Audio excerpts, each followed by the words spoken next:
शुभ सकाळ पिलाମାନେ तुमने सब केमती अछ आशा करे तुमने भलरे थिबो मु भी भलरे अछि पिलाମାନେ तुमे बहुत दिन होला कहलनी सार गपटिए कहंतु तेणु मु आज गोटे सुंदर गपटिए आनिछि ताहले पिलाମାନେ तमे गपटी को भलसे सुनो एवं तापरे मु तुमको किछि प्रश्न पचारिबि एवं तमे याकू उत्तर देबाकू चेष्टा करिवो ताहले पिलाମାନେ गपटी को भलसे सुनो एवं प्रश्नर उत्तर देबाकू चेष्टा करिवो चलो एबे आमे गपटी आरंभ करिवो ପିଲାମାନେ ଆଜି ଆମେ ତୃତୀୟ ଶ୍ରେଣୀ ଗଣିତ ବହିର ନାମରେ କ'ଣ ଅଛି ପ୍ରସଙ୍ଗଟି ଆଲୋଚନା କରିବା। ତ ପିଲାମାନେ ତୁମମାନେ ସବୁବେଳେ ମତେ କୁହ ସାର୍ ଗପଟିଏ କୁହନ୍ତୁ। ତ ଆଜି ଆମେ ଗୋଟେ ଗପରୁ ଆରମ୍ଭ କରିବା ହେଲା। ତ ପିଲାମାନେ ଗ୍ରୀଷ୍ମ ଛୁଟି ହୋଇଥାଏ, ବିଦ୍ୟାଳୟ ମଧ୍ୟ ବନ୍ଦ ହୋଇଥାଏ। ଯଦୁ ଓ ନଟିଆ ଦୁଇ ସାଙ୍ଗ ଦ୍ୱିପହରେ ନ ଶୋଇ ଏଣେ ତେଣେ ତାଙ୍କ ସାଙ୍ଗମାନଙ୍କ ସହିତ ବୁଲୁଥାନ୍ତି।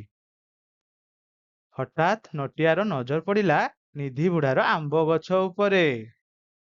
ଆମ୍ବ ସବୁ ଗଛରେ ଝୁଲୁଥାଏ, ନାଲି ଟହଟହ ପାଚିଲା ଆମ୍ବ। ଆମ୍ବ ଦେଖି ଦୁଇ ସାଙ୍ଗ ପାଟିରୁ ଲାଳ ବୋହିଲା। ସେମାନେ ଦେଖିଲେ ଗଛ ଛାଇରେ ନିଧି ବୁଢ଼ା ଶୋଇ ଘୁଙ୍ଗୁଡ଼ି ମାରୁଛି। ଏହା ହିଁ ସୁବର୍ଣ୍ଣ ସୁଯୋଗ ଭାବି ଦୁଇ ସାଙ୍ଗ ପଶିଲେ ନିଧି ବୁଢ଼ାର ବାଡ଼ିରେ। ଯଦୁ ଆମ୍ବ ତୋଳିବାକୁ ଲାଗିଲା ଓ ନଟିଆ ଗୋଟାଇବାକୁ ଲାଗିଲା। ହଠାତ୍ ଏତିକି ବେଳେ ଗୋଟେ ଆମ୍ବ ନିଧି ବୁଢ଼ାର ଥନ୍ତଲା ପେଟରେ ପଡ଼ିଲା। କୋଉଠି ପଡ଼ିଲା? ଥନ୍ତଲା ପେଟରେ ପଡ଼ିଲା। ନିଧି ବୁଢ଼ାର ନିଦ ଚଟ୍ କରି ଭାଙ୍ଗିଗଲା। ସେଇଠୁ ବୁଢ଼ା ପାଟି କଲା, କିଏ ରେ ଏଠି ଆମ୍ବ ତୋଳୁଛ? ଏତକ ଶୁଣି ଦୁଇ ସାଙ୍ଗ ଗୋଟାଇଥିବା ଆମ୍ବ ସବୁକୁ ଧରି ଧାଇଁଲେ ଗାଁ ଶେଷରେ ଥିବା ପଡ଼ିଆକୁ। ଏକ ଗଛ ଛାଇରେ ବସି ନିଶ୍ୱାସ ମାରିବାକୁ ଲାଗିଲେ। ଏହି ସମୟରେ ଯଦୁ ନଟିଆକୁ ପଚାରିଲା, ଆରେ ସାଙ୍ଗ, କେତୋଟି ଆମ୍ବ ଗୋଟାଇ ପାରିଲୁ? ଏହା ଶୁଣି ନଟିଆ କହିଲା, ମୁଁ ଗଣିଲେ ସିନା କହିବି। ଏତିକି କହି ଗଣିବାକୁ ଲାଗିଲା ଓ ମାଟି ଉପରେ ଗୋଟେ କାଠିର ସାହାଯ୍ୟରେ ଗାର ଟାଣିଲା। ତ ପିଲାମାନେ ତମମାନେ ଗପଟିକୁ ଭଲସେ ଶୁଣିଲ। ତ ଚାଲ ଏବେ କିଛି ପ୍ରଶ୍ନର ଉତ୍ତର ଦେବା ପାଇଁ ଚେଷ୍ଟା କରିବ। ପିଲାମାନେ କହିଲ ଦେଖି, ଯଦୁ ଓ ନଟିଆ କେତୋଟି ଆମ୍ବ ତୋଳିଲେ? ଗଣି ଦିଅ।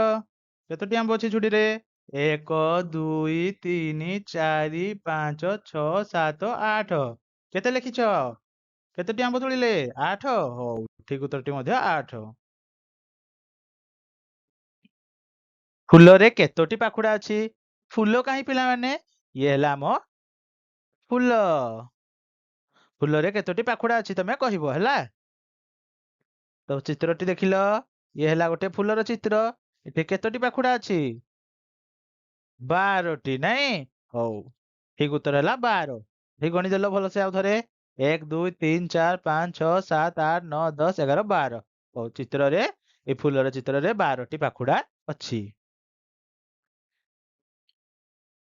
ଦେଖି ପିଲାମାନେ କହିଲ, ଚିତ୍ରରେ କେତୋଟି ଫୁଲ ଅଛି? ଗଣିଦେଲ କେତୋଟି ଫୁଲ ଅଛି? 1 2 3 4 5।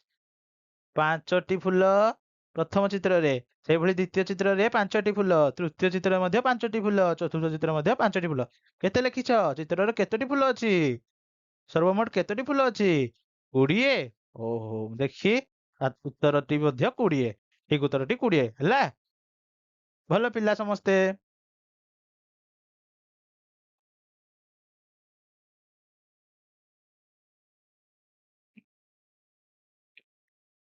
ପିଲାମାନେ କହିଲ, ଝୁଡ଼ିରେ କେତୋଟି ଫଳ ଅଛି? ପିଲାମାନେ ଦେଖି କହିଲ, ଝୁଡ଼ିରେ କେତୋଟି ଫଳ ଅଛି? ପିଲାମାନେ ଝୁଡ଼ିଟି ଦେଖିପାରୁଛ? ତମେ ଆଗରୁ କେବେ ଝୁଡ଼ି ଦେଖିଛ ନା ନାହିଁ? ମୁଁ ଜାଣିଛି ତମମାନେ ସମସ୍ତେ ଝୁଡ଼ି ଦେଖିଛ ତାହେଲେ। ହଉ, ଦେଖି ଗଣିଦେଲ ଚିତ୍ରରେ କେତୋଟି ଫଳ ଅଛି? 1 2 3 4 5 6। ପିଲାମାନେ କୋଉ ଚିତ୍ର ଦେଖୁଛ ଏଠି? କୋଉ ଫଳ ଅଛି? କଦଳୀ, ସପୁରୀ, ସେଓ। ହଉ, ତାହେଲେ ଝୁଡ଼ିରେ କେତୋଟି ଫଳ ଅଛି ଫାଇନାଲି? ଝୁଡ଼ିରେ 1 2 3 4 5 6 6ଟି ଫଳ ଅଛି। ତମେ କେତେ ଲେଖିଛ? 6ଟି ତ? ଭଲ ପିଲା ତାହେଲେ। କେତୋଟି ଚଢ଼େଇ ବସିଛନ୍ତି ଦେଖି କହିଲ ପିଲାମାନେ? ପିଲାମାନେ କହିଲ, କେତୋଟି ଚଢ଼େଇ ବସିଛନ୍ତି? ପିଲାମାନେ ତମେ ଚଢେଇ ଦେଖିଛ ନା? ହଉ, ଦେଖିଛ ତାହେଲେ ନା? ହଉ, ପିଲାମାନେ ଦେଖି କହିଲ କେତୋଟି ଚଢେଇ ବସିଛନ୍ତି? 1 2 3 4 5 6 7 8। ତାହେଲେ ଏଠି 8ଟି ଚଢେଇ ବସିଛନ୍ତି। ପିଲାମାନେ ଯୋଉ ଦ୍ୱିତୀୟ ଚିତ୍ରରେ ଦେଖୁଛ କଣ 8? ଏଠି 8ଟି ଅଛନ୍ତି? ନୁହଁ, ଏଠି 4ଟି ପକ୍ଷୀ ପାଣିର ଉପରେ ବସିଛନ୍ତି। ତ ଏହା ତାର ପ୍ରତିଛବି। ତେଣୁ ଏଠାରେ କେତୋଟି ଚଢେଇ ବସିଛନ୍ତି? ଏଠି 4ଟି, ଏଠି 4ଟି। ତ ଆମର ଟୋଟାଲ କେତୋଟି ଚଢେଇ ବସିଛନ୍ତି? 8ଟି ତାହେଲେ। ହଉ, ଭେରି ଗୁଡ। ଚିତ୍ର ସହ ସଂଖ୍ୟାକୁ ଯୋଡ଼। ପିଲାମାନେ ତମେ ଆଗରୁ ମଧ୍ୟ ସାରଣୀ ପୂରଣ କରିଛ। କ ସ୍ତବ ଖ ସ୍ତବ ଯୋଡି ଶିଖିଛ। ତ ଏଠି ଚିତ୍ର ସହ ସଂଖ୍ୟାକୁ ଯୋଡିବା। ଚିତ୍ର ଗୁଡିକ ଦେଖିପାରୁଛ, ଏଠି ଗୋଟେ ଫୁଲ ମାନଙ୍କ ଚିତ୍ର ଅଛି, କାଠି ମାନଙ୍କ ଚିତ୍ର ଅଛି, ଏଠି କିଛି ବୋତାମ ମାନଙ୍କର ଚିତ୍ର ଅଛି। ତ ଆମେ ଏବେ ଚିତ୍ର ସହ ସଂଖ୍ୟାକୁ ଯୋଡିବା। ହଉ ତାହେଲେ ପିଲାମାନେ ଚିତ୍ର ସହ ସଂଖ୍ୟାକୁ ଏବେ ଯୋଡ। ପ୍ରଥମେ କଣ ହବ? ଫୁଲ କେତୋଟି ଅଛି ଦେଖି ପିଲାମାନେ ଗଣିଦେଲ। କେତୋଟି ଫୁଲ ଅଛି? କେତୋଟି ଅଛି? 16ଟି ଫୁଲ ତାହେଲେ, ନାଇଁ? ହଉ, ତମେ ସମସ୍ତେ 16 ଲେଖିଛ? ହଉ, ଠିକ ଉତ୍ତରଟି 16। ଦ୍ୱିତୀୟରେ ଆମ କେତୋଟି କାଠି ବିଡା ଅଛି? ଏଠି 10ଟି। ଇଏ ଗୋଟେ 10ଟି ବିଡା, ଇଏ ଗୋଟେ 10ଟି ବିଡା, ଇଏ ଆଉ ଗୋଟେ 10ଟି ବିଡା, ଆଉ ଇଏ 1 2 3। ତ 10 10 20, 20 10 30, 30 10 40, 40 1 41, 41 1 42, 42 1 43। ତାହେଲେ କେତୋଟି କାଠି ଅଛି ଏଠାରେ? 43, ନାଇଁ? ହଉ, ସେମାନେ କେତେ ଲେଖିଥିଲ? 43? ହଉ, ତାହେଲେ ଠିକ ଉତ୍ତରଟି 43।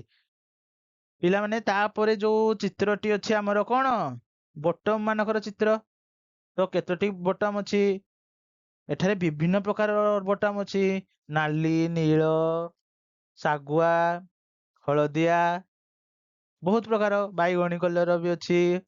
ତ ବହୁତ ପ୍ରକାର ବୋଟମ ଅଛି, ନାଇଁ? ହଉ, କେତୋଟି ବୋଟମ ଅଛି? ଗଣି ଦେଇ କହିଲ। ଏ କେତୋଟି ଅଛି? ଗୋଟେ ଲାଇନରେ କେତୋଟି ଅଛି ଗଣି ଦିଅ। 1 2 3 4 5 6 7 8 9 10 11 12 13 14 15 16 17 18 19 20 21 22 23 24 25 26 27ଟି ତାହେଲେ, ନାଇଁ? ତାହେଲେ ଏଇ ଚିତ୍ରରେ 27ଟି ବୋଟାମ ଅଛି। ତ 27 କୋଉଠି ଲେଖା ହେଇଛି ପିଲାମାନେ? ଖ ସ୍ତମ୍ଭରେ ଦେଖିଦିଅ। ହଁ, 27। ହଉ, ସମସ୍ତେ 27 ଲେଖିଛ? ପ୍ରଥମ ଚିତ୍ରଟି କଣ ହେଲା? 16ଟି। ଦ୍ୱିତୀୟ ଚିତ୍ରରେ 43ଟି କାଠି ଅଛି। ତୃତୀୟ ଚିତ୍ରରେ 27ଟି ବୋତାମ ଅଛି। ହଉ, ତାହେଲେ ସମସ୍ତେ ଲେଖିଛ ତ? ହଉ, ନେକ୍ସଟ କଣ ଅଛି ଆମର? ଚିତ୍ର। ଗାର ପକାଇ ଚିତ୍ର ସଂଖ୍ୟା। ସଂଖ୍ୟା କେତୋଟି ଚିତ୍ର ଅଛି? ମାଛ କେତୋଟି ଅଛି ପିଲାମାନେ ଦେଖି କହିଲ? ଗଣିଦିଅ, ଗଣିଦିଅ, ଗଣିଦିଅ। ମୁଁ ଜାଣିଛି ତମମାନେ ସବୁ କରିପାରିବ। ତମମାନେ ବହୁତ ଭଲ ପିଲା। କରିଦିଅ, କରିଦିଅ। ଗାର ପକାଇ ଚିତ୍ର ସଂଖ୍ୟା କରିଦିଅ। 1 2 3 4 4 4 8 8 4 12 12 4 16। ଗାର ପକାଇ ଚିତ୍ର କରିଦିଅ। 16ଟି ଚିତ୍ର ଦେଖ ପିଲାମାନେ। 5 10 ଇଏ 15 15 1 16। ତ ଗାର ପକାଇ ଆମେ କରିଦେଲେ ସଂଖ୍ୟାଟି କେତେ ହେବ? 16। ସଂଖ୍ୟାରେ ଲେଖିଦିଅ। 16 ଲେଖିଦିଅ। 16 ହେଇଗଲା। ଆମର ଦ୍ୱିତୀୟ ଚିତ୍ର କଣ ଅଛି? ପ୍ରଜାପତି ମାନଙ୍କ ଚିତ୍ର ତାହେଲେ, ନାଇଁ? କେତୋଟି ପ୍ରଜାପତି ଅଛି ଗଣି ଦିଅ। 1 2 3 4 5 6 7 8 9 9 3 9 3 କେତେ ପିଲାମାନେ? 9 3 କେତେ? 9 3 12 12 1 13। ତାହେଲେ ଏଠି 13ଟି ପ୍ରଜାପତି ଅଛି। ଆମକୁ ଏଠାରେ କଣ କରିବାକୁ ପଡିବ? ଗାର ପକାଇ ଚିତ୍ର ସଂଖ୍ୟାକୁ ଦର୍ଶାଇବାକୁ ପଡିବ। ତ ପିଲାମାନେ ଗାର ପକାଇ ଦର୍ଶାଇ ଦିଅ। 13ଟି ବାଡି ଦେଇଦିଅ। ଦେଲ? ହଉ, ଦେଖ। 5, ଏ 5ଟି ବାଡି, ଏ 5ଟି, ଇଏ 1 2 3। ତ କେତେ ହେଲା? 5 5 10 3 13। ତ ସଂଖ୍ୟାରେ ଆମେ କେମିତି ଲେଖିବା? 13 ଲେଖ। ତମେ ସବୁ 13 ଲେଖିଥିଲ ତ? ହଉ, ତାହେଲେ ପିଲାମାନେ ତ ସବୁ ଜାଣୁଛ ଆଉ କଣ। ପିଲାମାନେ ଏବେ ଚାଲ ଆମେ ସମାନ ସଂଖ୍ୟକ ଚିତ୍ରମାନଙ୍କୁ ଗାର ଟାଣି ଯୋଡ଼ିବା। ଗୋଟିଏ ପାର୍ଶ୍ୱରେ କିଛି ଚିତ୍ର ଅଛି, ସେକେଣ୍ଡ ଦ୍ୱିତୀୟ ପାର୍ଶ୍ୱରେ ମଧ୍ୟ କିଛି ଚିତ୍ର ଅଛି। ତ ଚାଲ ଏବେ ଆମେ ଗାର ଟାଣି ଯୋଡ଼ିବା ସମାନ ସଂଖ୍ୟକ ଚିତ୍ରମାନଙ୍କୁ। ତ ବଇଁଶୀ ଏଠାରେ କେତୋଟି ଅଛି? ବଇଁଶୀ ଏଠାରେ କେତୋଟି ଅଛି? 1 2 3 4 12ଟି। ତ 12ଟି କେଉଁଠି ଅଛି? ସେକେଣ୍ଡ ପାର୍ଶ୍ୱରେ କେଉଁଠି ଅଛି? ଫୁଟବଲରେ ତାହେଲେ ନାଇଁ। ହଉ, ଦ୍ୱିତୀୟରେ ଏଠି ପିମ୍ପୁଡ଼ି ମାନଙ୍କ ସହିତ କଣ୍ଢେଇ ମାନଙ୍କ ସଂଖ୍ୟା ସମାନ ଅଛି। ତମେ ଗଣି ଦେଇଥାଅ କାର ମାନଙ୍କ ସଂଖ୍ୟା କେତେ ଅଛି? 1 2 3 4 5 6 1 2 3 4 5 6 6ଟି ଲାଇନ ଅଛି, ମାନେ 36ଟି। କେଉଁଠି ଅଛି? ହଁ, ଠିକ ଉତ୍ତର। ତ ଏବେ ଆମେ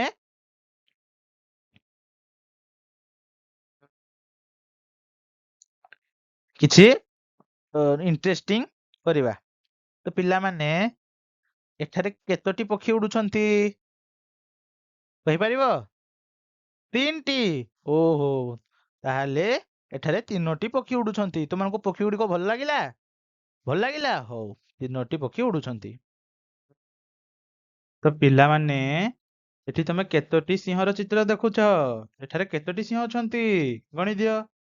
କିଏ ଆଗ କହିବ ଦେଖି? କିଏ ଆଗ କହିପାରୁଛି? କେତୋଟି ସିଂହ ଅଛନ୍ତି? କେତୋଟି? 6? ନାଇଁ, ଆଉ କିଏ କହିବ ଦେଖି? କେତୋଟି ଅଛି? 7ଟି। ହଉ, ଠିକ ଉତ୍ତର ମଧ୍ୟ 7ଟି। ଏଠାରେ 7ଟି ସିଂହ ଅଛନ୍ତି। ତ ପିଲାମାନେ ଆଜି ଆମେ ଏହି କ୍ଲାସରେ କଣ ଶିଖିଲେ? କିଏ କହିବ? ଚିତ୍ର ଦେଖି ସଂଖ୍ୟା ଗଣିବା ଶିଖିଲେ। ଆଉ କଣ ଶିଖିଲେ କୁହ? କଣ ଶିଖିଲେ? ଯଦୁ ଓ ନଟିଆ କେମିତି ଆମ୍ବ ତୋଳିଥିଲେ, ଆମ୍ବରୁ ସେମାନେ କେମିତି ଗଣିବା ଶିଖିଲେ ନା ନାଇଁ? ହଉ, ତାହେଲେ ଆଜି ପାଇଁ ଏତିକି।